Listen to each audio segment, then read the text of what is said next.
independent documentaries have been a rich source of information to the public.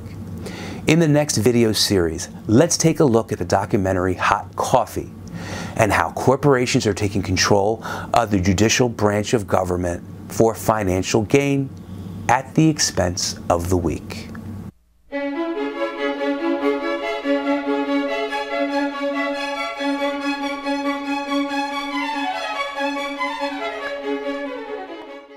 Welcome to PA Voter Information Network. This is Larry DeMarco, your host. This is part one of a four-part series. In this episode, we will discuss the documentary Hot Coffee, which addresses the McDonald's case and the insurance industry's misleading public relations media campaign called Tort Reform. The role of the judiciary is to uphold the rule of law and to provide a forum to resolve disputes and to test and enforce laws in a fair and reasonable manner. The power to bring a lawsuit is an important check and balance, and it's an effective weapon for the weak to use against the wealthy, and a powerful way to protect its rights guaranteed by the Constitution. Hot Coffee explores how the insurance companies and the wealthy erode that right. An 81-year-old woman has been awarded $2.9 million after she sued McDonald's. It wasn't like the McDonald's employee took the coffee, threw it on her. Who brings these frivolous lawsuits? All kinds of people. People that are jackpot justice oriented. The media in corporate America did a masterful job. Mrs. Liebeck became a joke. Businesses use a number of devices to keep the public out of the courts. In my line of work, you got to keep repeating things over and over and over again for the truth to sink in, to kind of catapult the propaganda. I was burned so severely that they didn't think I would live. Are you going to show me the burns? What? Yes, if I saw injuries like that, I would definitely take a different view of it.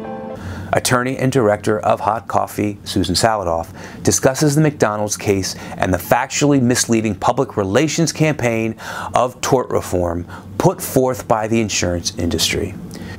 In this next video, she appears by Skype for an interview online, so please forgive the time lag.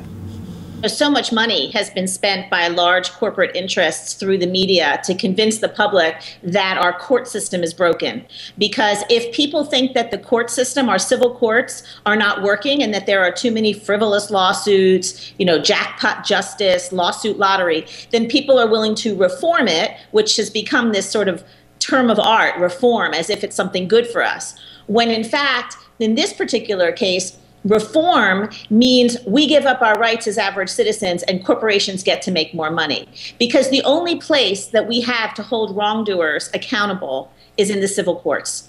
And particularly large corporations, when they make products that harm us, when they dump pollution into our streams, the only place that average citizens can say, no, this isn't right, and you have to compensate us for the harm that you've done to us is in our court system. And the corporations figured that out. In fact, Karl Rove was really the mastermind behind this years ago when Governor Bush was, or when President Bush was running to be governor of Texas.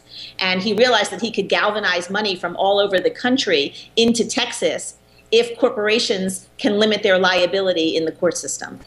Everybody wants to talk about the words frivolous lawsuit because those words have been fed to us time and time again through television commercials, media ads, print, all of this. It's been repeated so many times that it sort of flows off of our tongues. Most people think that the McDonald's coffee case, the woman who spilled coffee and sued McDonald's, was the most ridiculous or frivolous lawsuit until they see the film Hot Coffee. So most people think, oh, this woman was driving the car, she spilled coffee on herself, she wasn't very injured, and she won millions of dollars. So what really happened is this was a 79-year-old woman. She had never brought a lawsuit a day in her life, and McDonald's was selling the coffee through the drive-thru at 180 to 190 degrees. And the reason we know that is because they had a policy or a manual that required them to do that.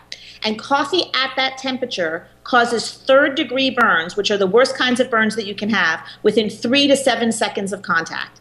So her grandson pulled into a parking spot. She tried to open that little top to put the cream and sugar in. Actually, she steadied it between her knees on the seat because there weren't any cup holders or flat surfaces in the car.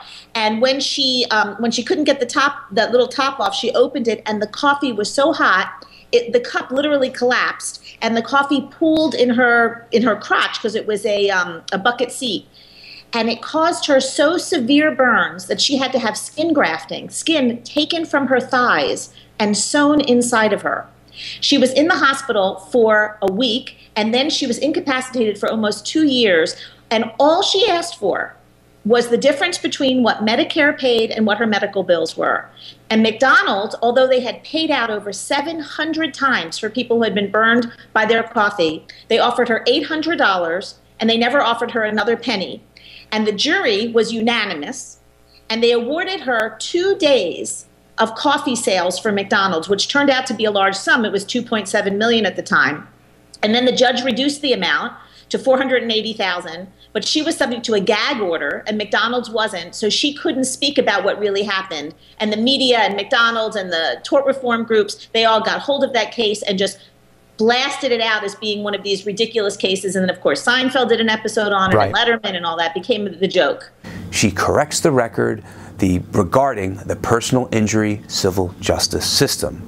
The number of lawsuits and the kinds of lawsuits that I'm talking about in this movie are usually personal injury lawsuits, cases where people have been severely injured or injured in some way, and then they're trying to get compensation from the person or the company that harmed them. And so in those types of cases, first of all, we can't stop an individual person from bringing a lawsuit. I mean, that's part of our democracy. We have that as part of our Constitution.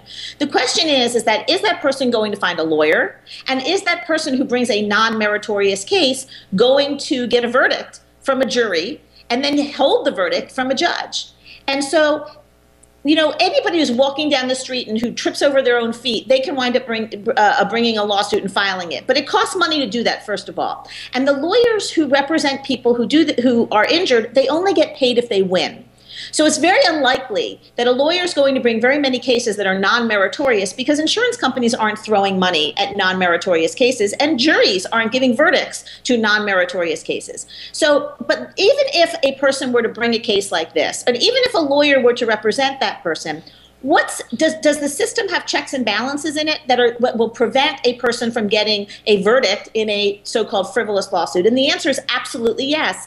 First, the judge can throw it out and fine the person if, in fact, it's non-meritorious, so that if the person who's being sued says this is a frivolous lawsuit, they go to the judge and say, Judge, this is a frivolous lawsuit, and then the judge evaluates it and decides whether it is or it isn't, and then decides whether that person can move forward. And then if the judge even makes a mistake or says, yes, you can go forward, now you've got 12 people sitting on a jury. They listen to both sides of the argument and both sides of the case, and then they come up with a verdict. In most states, it's a unanimous verdict. If it's not unanimous, it's like, 9 out of 12 or something. But even if the jury gets it wrong and they give a verdict for a frivolous, so-called frivolous case, which by definition, it can't really be frivolous if they've given a verdict and have evaluated it.